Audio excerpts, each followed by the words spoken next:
কেমন আছো সবাই? তো আজকে আমি বানাচ্ছি আলুর পকোড়া। তাই জন্য কাঁচা আলুগুলো খোসা ছাড়িয়ে রেখেছি, এবার গ্রেট করে নেব।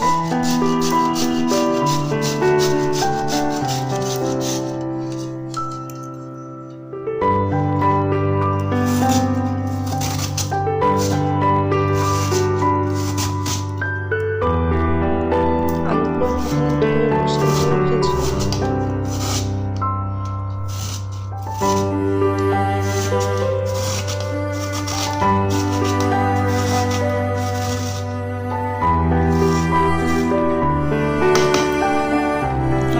চারটে আলু নিয়েছি,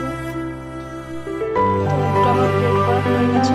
ধুয়ে নেব, আলুটা একটু ধুয়ে নিচ্ছি।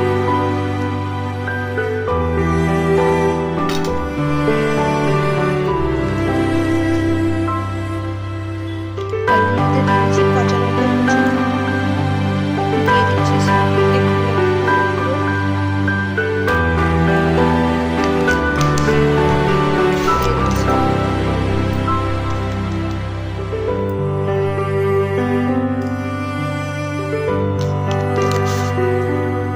সামান্য পরিমাণে খাওয়া সোডা দিয়ে দিচ্ছি মুচমুচে হওয়ার জন্য। দিয়ে দিচ্ছি ভেজে রাখা ধনে জিরে গুঁড়ো,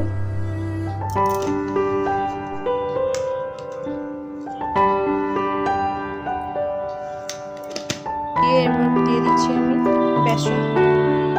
তো এটা আমি নিরামিষই বানাবো, তাই জন্য পেঁয়াজ দিচ্ছি না।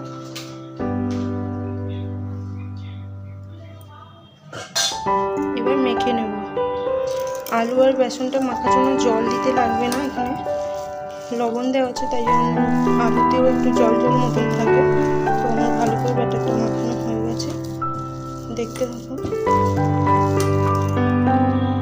কড়াইটা গরম হয়ে গেছে, দিয়ে দিচ্ছি তেল।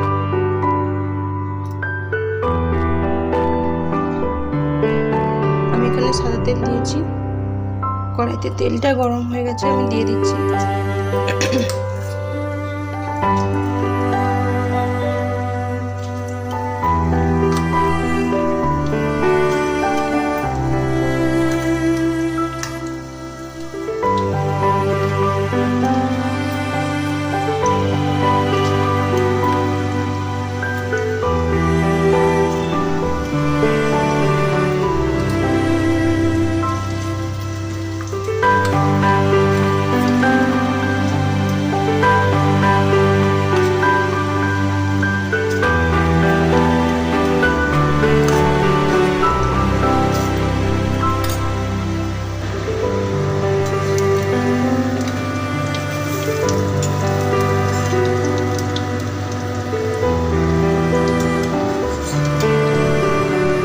তো এটা আমি সম্পূর্ণ নিরামিষ বানাচ্ছি,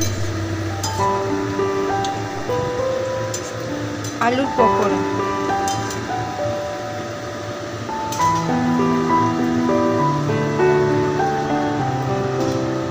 তো আমার আলুর পকোড়াগুলো ভাজা হয়ে এসছে, এই দেখুন কত সুন্দর হয়েছে কালারটা।